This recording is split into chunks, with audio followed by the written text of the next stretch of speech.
আসসালামু আলাইকুম রহমতুল্লাহি ওবরকাতুহু। সম্মানিত দর্শক, আমাদের দেশের রাজনীতিতে, বিশেষ করে ক্ষমতার রাজনীতিতে ৫ বছর একটা যাকে বলা হয় কোড নাম্বার। আপনি লক্ষ্য করুন যে সেই 1954 থেকে আজ অবধি প্রতি ৫ বছর পর পর আমাদের রাজনীতিতে একটি ব্যাপক পরিবর্তন আসে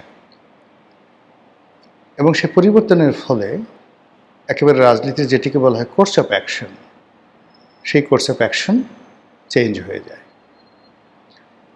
আমি আপনাকে ১৯৪৭ সন থেকে বলি। তো ১৯৪৭ সনে যখন পাকিস্তান স্বাধীন হলো, তখন রাজনীতির পাদপীঠে কারা? রাজনীতির পাদপীঠে কায়েদ আজম মোহাম্মদ আলী জিন্নাহ,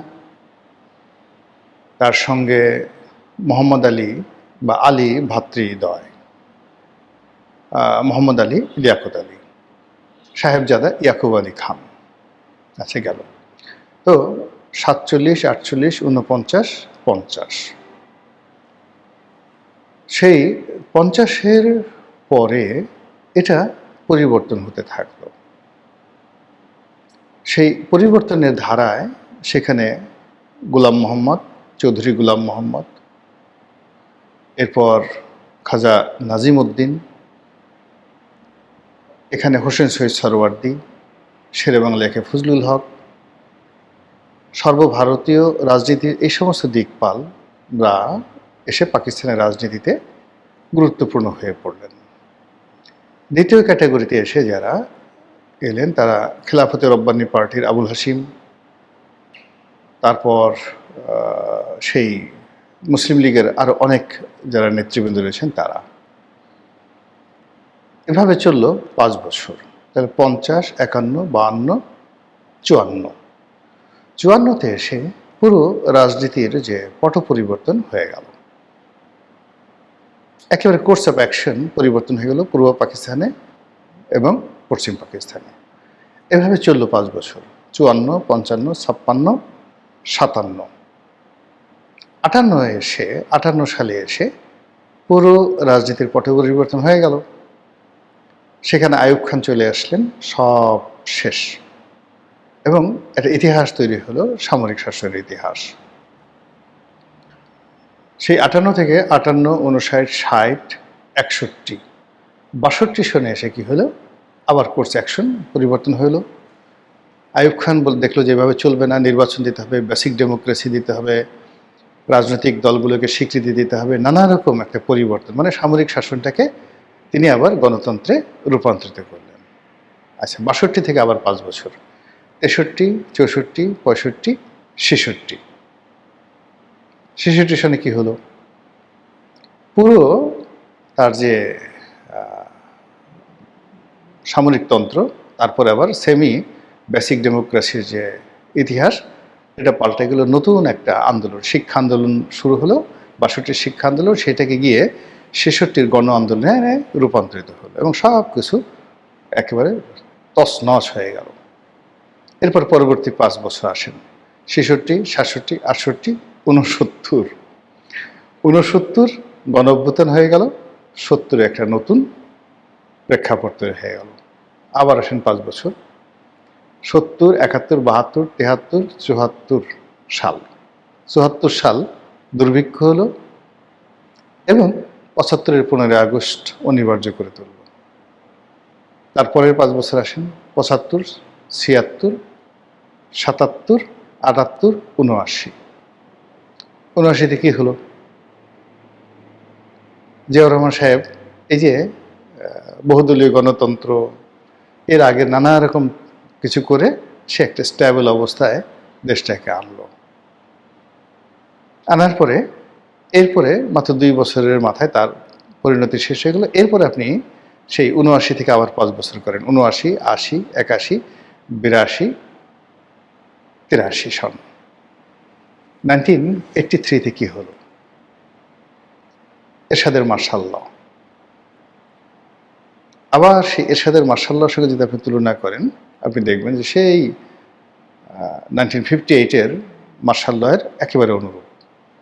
আবার 83-তে যে ঘটনাগুলো ঘটলো বা তখনকার যে প্রেক্ষাপট, কোর্স অফ অ্যাকশন, এটাকে আপনি জিয়াউর রহমানের 1975-এর ডিসেম্বর মাসের ঘটনার সঙ্গে তুলনা করতে পারেন।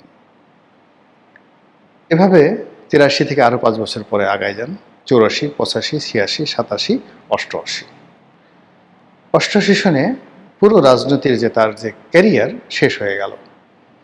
সে একতরফা নির্বাচন করলো, সমস্ত রাজনৈতিক দলগুলো শেষ হয়ে গেল, একটা গৃহপালিত বিরোধী দল তৈরি হলো। আরও বলবো, এভাবে 5 বছর পর পর আপনি দেখেন যে রাজনীতিতে একটা কোর্স শেষ হয় আর নতুন করে রাজনীতির মাঠে অনেকগুলো মুখ, অনেকগুলো নায়ক, অনেকগুলো খলনায়ক তারা চলে আসে। সেই দিক থেকে এই যে 2026 সন, এই 2026, 27, 28, 29, 30, এই 2030 সনের মধ্যে আমাদের রাজনীতিতে কি কি হতে পারে সেই বিষয়গুলো নিয়ে আলোচনা করব। এর কারণ হলো এই সময়টিতে আমাদের অনেকগুলো কোর্স অফ অ্যাকশন মানে পরিবর্তন হবে, অনেকগুলো ঘটনা ঘটবে, অনেকগুলো মুখ রাজনীতি থেকে হারিয়ে যাবে, অনেকগুলো নতুন মুখ আসবে। এখন আমরা যাদেরকে দেখছি, আমরা দেখছি জামাতের আমির গোলাম পারওয়ার সেক্রেটারি, আমরা দেখছি জামাতের সঙ্গে অনেকগুলো ইসলামী দল নয়, প্রথাগত সাধারণ দল, তাদের একটা ঐক্য হয়েছে এবং জামাতের একঝাঁক তরুণ নেতৃত্ব, এখানে শিশির মনির আছে, ব্যারিস্টার শাহরিয়ার আছে, এখানে ফুয়াদ আছে, এবি পার্টির মঞ্জু সাহেব আছেন, তারপর এখানে ডক্টর মাসুদ সংসদ সদস্য তিনি আছেন, তারপরে এখানে মিজানুর রহমান আজহারি আছেন, আহমদুল্লাহ আছেন, এখানে সংসদে গেছেন সেই যে আমির হামজা আছেন। তো এই লোকগুলোকে আপনি একত্র করেন, সবারই নিজস্ব জায়গা থেকে কিন্তু প্রচণ্ড সফলতা আছে, ইতিবাচক বলেন কিংবা নেতিবাচক বলেন, সফলতা আছে। তো সেই সফলতার প্রেক্ষিতে বিরোধী দলের এই মুখগুলোর সঙ্গে সঙ্গে আবার মামুনুল হক সাহেব আছেন, তারপর মেজর আক্তার আছেন, কর্নেল ওলি আছেন, তারপর সেখানে কর্নেল ওলির সাথে সাথে আরও অনেকগুলো মুখ সামনে চলে আসবে। এরপর 11 দলীয় যে জোট, ঐক্যজোট, সেই 11 দলীয় ঐক্যজোটে হাসনাত আছে, সার্জিস আছে, তারপরে মাহফুজ আছে, আরও অনেকে আছেন। তো তাদের মধ্যে অন্তত যদি 10 জন লোক আপনি দেখবেন যে রাজনীতির সম্মুখ সারিতে খুব বড় নেতা হয়ে গেছেন, আবার বাকি যারা আছে তারা পেছনের সারিতে হারিয়ে গেছেন। বিএনপির মধ্যেও একই অবস্থা, এখানে তারেক রহমান, জাইমা রহমান, জোবায়দা রহমান এই পরিবারে ওনার আপনজনের মধ্যে ওনার যে ব্যক্তিগত যে সহকারী সানি সে আছে, অপু আছে, নুরুদ্দিন অপু, মিয়া নুরুদ্দিন অপু আছে, তারপরে এখানে আমি দুটো শব্দ কিন্তু ব্যবহার করি, আমি যাদেরকে বলি আছে তারা আমার স্নেহভাজন, বয়সে ছোট, আর আমি অনেকে আছেন বলি মানে তারা আমার সমপর্যায়ের বা সিনিয়র বন্ধু বান্ধব। এই জন্য মানে অনেক সময় কথার কারণে মনে হতে পারে যে লোকটি বেয়াদব কথা বলছে, মানুষকে সম্মান রেখে কথা বলছে না। যাই হোক, সেই জিনিসগুলো মানে আমি খেয়াল রাখি, যারা দর্শক তাদের জন্য আমি জিনিসগুলো বলছি। এর বাইরে যেটি আছেন সেটা হলো সালাউদ্দিন সাহেব আছেন, এরপর আইনমন্ত্রী আছেন, আসাদ আছেন, তারপর ডেপুটি স্পিকার আছেন, ব্যারিস্টার কায়সার কামাল আছেন, তারপর ব্যারিস্টার রুহুল কুদ্দুস কাজল আছেন, তারপর মানে এই ইয়াংদের মধ্যে যারা মোটামুটি এখন সরকারি দলের কর্তৃত্ব করছেন, যাদের হাতে মূলত ক্ষমতা। এর বাইরে ওনার বিশ্বস্ত যারা লোকজন আছেন, সে বিশ্বস্ত লোকজন এখনও লাইমলাইটে আসেনি, খুব দ্রুত চলে আসবেন। সেটা হলো স্থানীয় সরকার এলজিআরডি যে মিনিস্ট্রি রয়েছে, সেই মিনিস্ট্রিতে যিনি প্রতিমন্ত্রী আছেন, বগুড়া থেকে হয়েছেন এক ভদ্রলোক, দলের মধ্যে খুবই প্রভাবশালী। এই মুহূর্তে তাকে যাকে বলা হয় ডিফ্যাক্টো সাধারণ সম্পাদক বলা হয়। উনি আছেন। এরপরে চিফ হুইপ যিনি আছেন তিনি আছেন। শহীদুদ্দিন চৌধুরী আনি তিনিও আছেন, জহিরুদ্দিন স্বপন আছেন।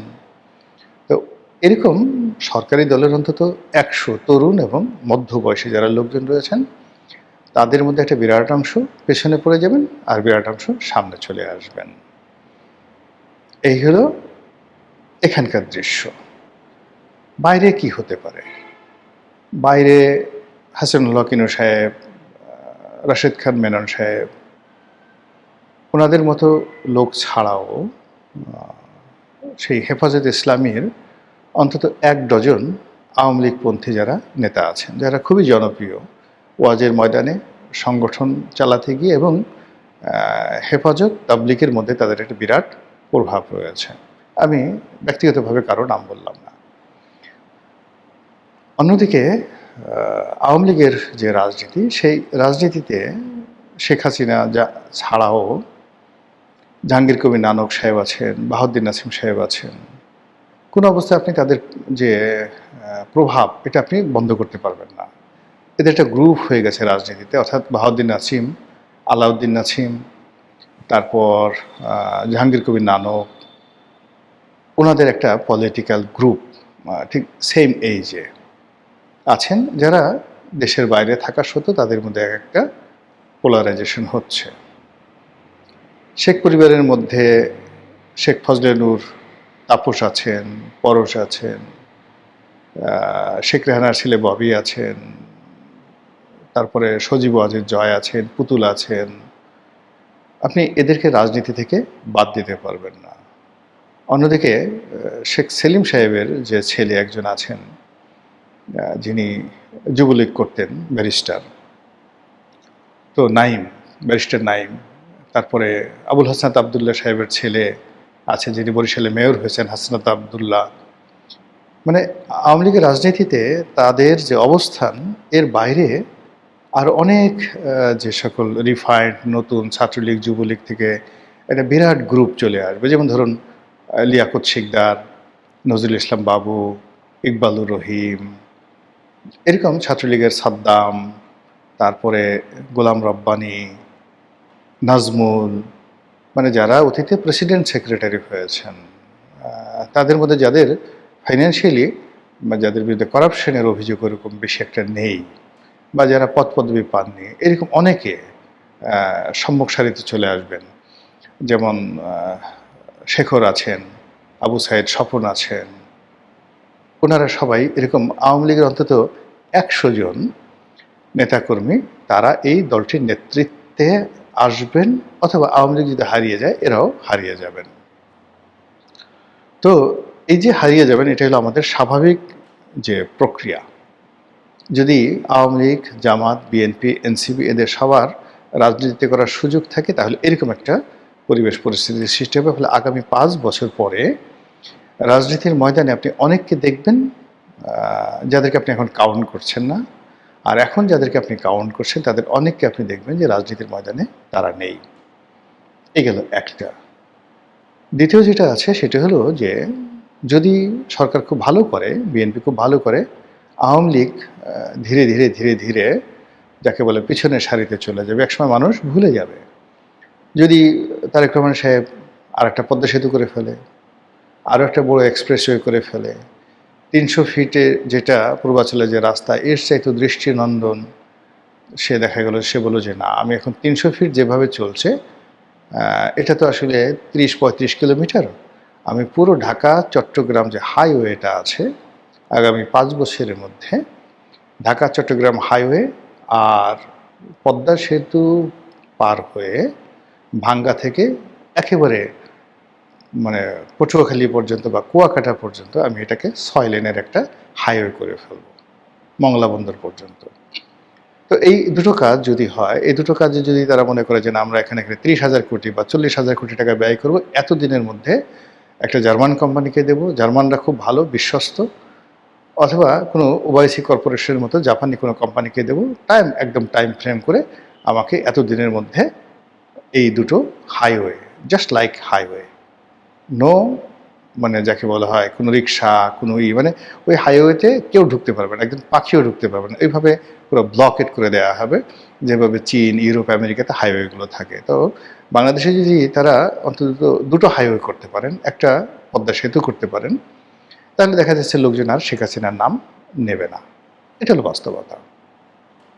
কিন্তু তারা যদি এই কাজগুলো করতে না পারে, শুধুমাত্র কার্ড বিতরণ করে, শুধুমাত্র খাল খনন করে, শুধুমাত্র যে সেই নানা রকম কথাবার্তা যেগুলো বিতর্ক হচ্ছে ইদানিং, সেই কাজগুলো করতে থাকে, তাহলে দেখবেন যে অনেকে হারিয়ে গেছে।